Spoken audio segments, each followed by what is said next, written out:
La troisième étape est l'étape de l'analyse. Nous allons explorer les problèmes pour en chercher les racines. Nous allons organiser l'information, schématiser et synthétiser.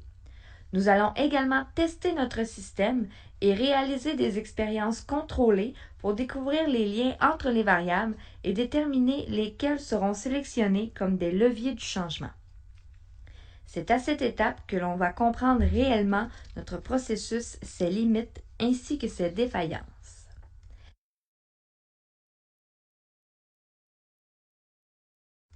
La quatrième étape est celle de l'amélioration.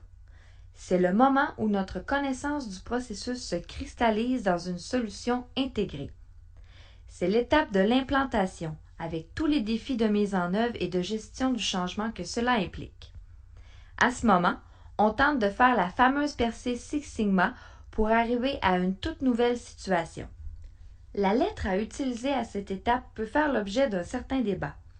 En anglais, c'est I pour improve. La traduction littérale en français est améliorer et on va donc souvent voir la lettre A plutôt que I. Une autre école de pensée va utiliser le I de implanter pour garder l'acronyme comme en anglais.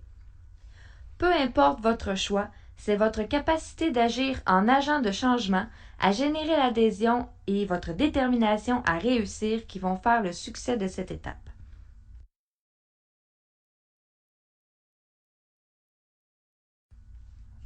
La dernière étape est l'étape la plus mal aimée du processus.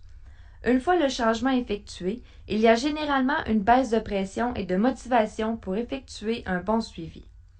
Par contre, à moyen et long terme, une bonne stratégie de contrôle va permettre d'éviter les retours de balancier et de maintenir les gains. De plus, c'est aussi l'occasion de mesurer les gains et d'obtenir de la visibilité positive pour les agents du changement. Cette phase n'est pas juste une phase passive de contrôle et de maintien des résultats.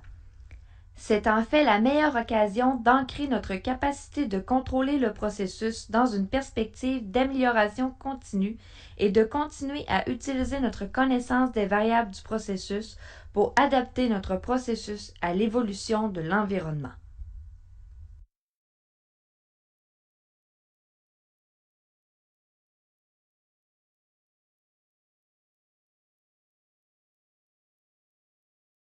Le Six Sigma est une approche qui recherche la qualité et le meilleur rendement dans un processus.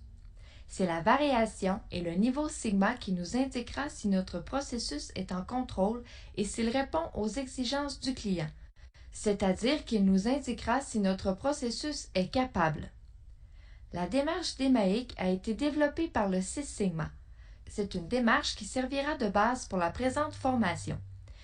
Ainsi, en y intégrant les concepts du Lean, cela permettra d'avoir une vision précise et globale de la méthodologie Lean Six Sigma.